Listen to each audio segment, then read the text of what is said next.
I'm not really much for speeches. I'm not for the fact that I have many family friends here today. I would probably forego this exercise. But before I get started, I would like to take this opportunity to introduce my family. Without whose love and support, I would not be here.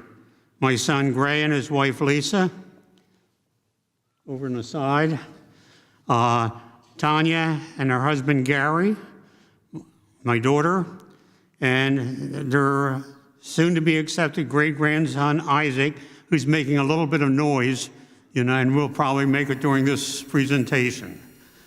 My granddaughter, Lindsay, and husband, Ben, and Grayson, another great-grandchild, and granddaughter, Maggie, and I think I might have forgotten Braden right there in the middle, who just raised his hand. Yeah. While a state legislator, I lost my wife, 2 brothers, and my beloved son, Brad, but I've also been blessed with a dozen new great-grandchildren and great-grandchildren with another on the way. No one succeeds here without competent and dedicated staff, both in the district and at the Capitol. I've been privileged to have the talent of the following people behind me: Karen Jurczycki in my district office, Maria Greco, Bob Iannozzi, Ned Smith, Sarah Shapinsky, and Brian Pfeiffer. In the Capitol, Jane Hugendubler, Sharon Shiflett, Jeannie Doherty, Amanda Rumsey, Nick McClure, my staff on the Consumer Affairs Committee, and Donna Pinkham of our communications staff, who has been with me for a long, long time.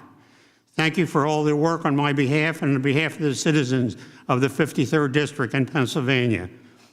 My journey to the state legislature from the corn and wheat fields of the Mennonite family farm in Montgomery County was a long one. My time here has been even longer, in fact, far longer than I expected. But I am grateful for my time here and what we as a body have been able to accomplish. Many of my ancestors were farmers who migrated here from Germany in the 1700s and 1800s. Growing up, I worked on a family farm until I went away to school in 1951. As many of you may have discovered, life has always has ways of blowing us off course and moving us in directions we had never planned or imagined. That's how I ended up here. Like some of you, I never imagined or had any desire to be in politics. It just happened. And I've been fortunate to have had the privilege of serving the citizens of the 53rd Legislative District for 36 years, and many years before that in my local school system. If not for my father's involvement in consolidating the school system, consisting of 6 municipalities, into what is now the Saturn Area School District, I might never have been called into public service. When illness hampered my father's efforts, he asked me to continue his work, which led to a seat on the school board, where I have served for 17 years and my eventual election to the Montgomery County Republican Committee. In those days, virtually everyone in our area was a Republican, and being a committee man changed the direction of my life. My leadership on school consolidation and the school board prepared me for new assignments. The Montgomery County Commissioners obtained a federal grant to develop a park system along the Perkiomen Creek, and Chairman A. Russell Parkhouse tapped me to head up the project. Later, Commissioner Parkhouse asked me to run for county controller, and with my own son out of school and able to take over the farm, I accepted and won and served a 4-year term. My venture into statewide politics began in 1982 when I was asked to run for the Pennsylvania House of Representatives.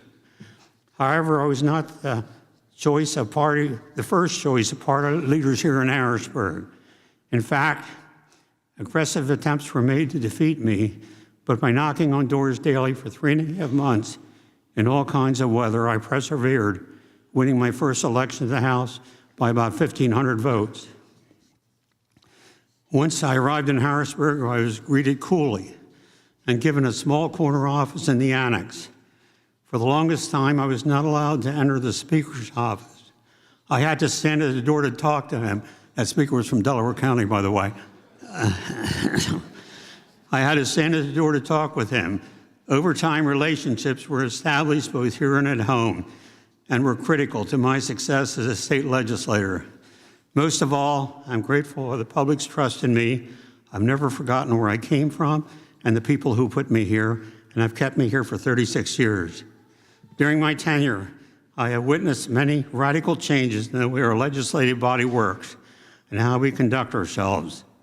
Not long ago, we could have disagreements philosophically or opinion-wise with a colleague and still be friends. Sadly, that is often missing at times today. As the art of thoughtful deliberation and compromise diminishes, so does our effectiveness and our esteem in the eyes of the electorate.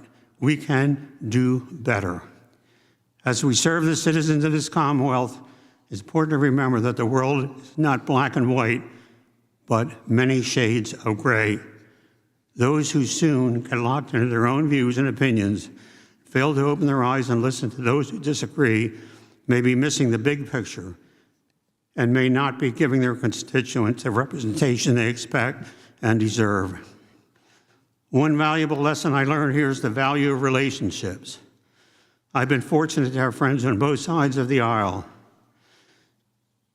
When he retired a few years ago, Dante Santoni, a Democrat representative who served with me on the House Tourism and Recreational Development Committee, paid me several compliments in his departing speech before this body. He called me a mentor from whom he learned to be a good chairman and treat other committee members, regardless of party, with respect and professionalism. While tourism chairman, and with Pennsylvania considering casino gambling, the Tourism Committee was invited to tour a New Jersey casino. When the tour was over and we were preparing to leave, I asked Tom Blickley, a staffer of mine, to go back into the casino 3 times to receive a delinquent member who was lagging behind. Each time Tom came back, he would tell me, he says he's on a roll. Just give him a little more time. That member was Dante Santoni. Yeah. I don't know if my mentoring as chairman or if it was my patience in the committee that, led to those remarks. Another time I was debating the Democratic chairman of the House Judiciary Committee on a bill relating to the Second Amendment. He was armed with information and had a team of attorneys with him. As a farm kid from Montgomery County, I was clearly outmatched. But at the time, we had telephones in our desk.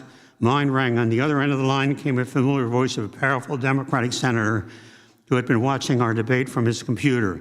He asked me if I needed help. I said yes, and he sent his chief of staff over to assist me. Even if I hadn't been successful, I would still appreciate the willingness of others to work across party lines and get things done. The House Consumer Affairs Committee, which I've chaired since '07, has put together some good legislation, always in a bipartisan manner, which sure helps when it gets to the House floor. We advanced several bills to ensure consumers are informed and protected, such as with my bill to phase in electric rates increases when rate caps were lifted, the new law in protecting consumers from deceptive advertising and utility rate gouging, supported measures to ensure the safety of natural gas pipelines and the registration of home improvement contractors, successful in bolstering our 9/11 system, wireless infrastructure, expanding benefits for senior citizens, and property tax rent rebate program with the Pays and PaceNet prescription assistance programs and so forth. I want to thank my co-chairman, Tom Calogero, and members of the committee on both sides of the aisle, because we couldn't have got these things done if we wouldn't have worked together. And I say thank you. I have the good fortune to get many of my own bills signed into law, and I'm well aware that no one does this alone. I'm grateful to support all of you given me over the years. As you well know, the need for legislation often comes from issues that arise from constituents or from our own circumstances or life experiences. My right to try legislation came out of my own experience following a diagnosis of multiple myeloma, a deadly bone marrow cancer for which there is no cure. When I was diagnosed 14 years ago, I was given a year or less to live. I found a doctor who said a bone marrow transplant might buy you some time, some additional time, but I was beyond the age of cutoff. I was 7 years over the age limit. He said, nobody's going to do it. I had to sign a mountain of paperwork, assuming all liability, and went through the surgery, which has stayed me at the University of Pennsylvania until a new treatment was found. Thanks to your support, my right to try legislation is now law, and it's giving terminally ill people another chance at life by permitting them to try medications and procedures that have not completed the FDA approval process, which can take up to 15 years. Another bill I'm particularly proud of is my living donor legislation, which provides tax credits to employers who give employees paid time off when they donate an organ or tissue to someone in need. The legislation is now a national model, and the National Kidney Registry has credited it with increasing organ donation nationwide. The National Kidney Registration presented me with its American Hero Award at a ceremony in Philadelphia in 2011. Just before me, California Governor Arnold Schwarzenegger had received the same award just the year before, which made sense since both Arnold and I are both slaves to physical fitness. Yeah.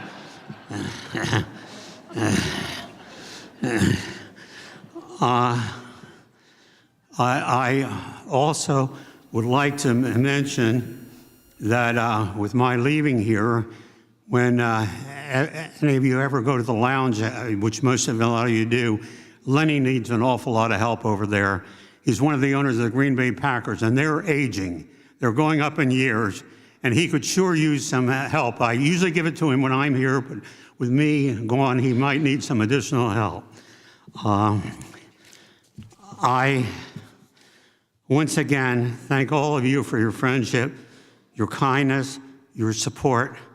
I leave this esteemed institution with a full heart and satisfaction of knowing that I represent my constituents and citizens of Pennsylvania to the very best of my ability. And I say thank you to you and a lot of individuals who I can't mention individually because I know I'm going to forget somebody, and I don't want to do that. But in ending, I would like to say that on occasion, we receive recognition for our work and important legislation on achievements we do in our district. It's been particularly gratifying to me to be the recipient of Montgomery County Newspaper Publisher Readers Award as Best Politician in Montgomery County for the past 10 years and many years before that.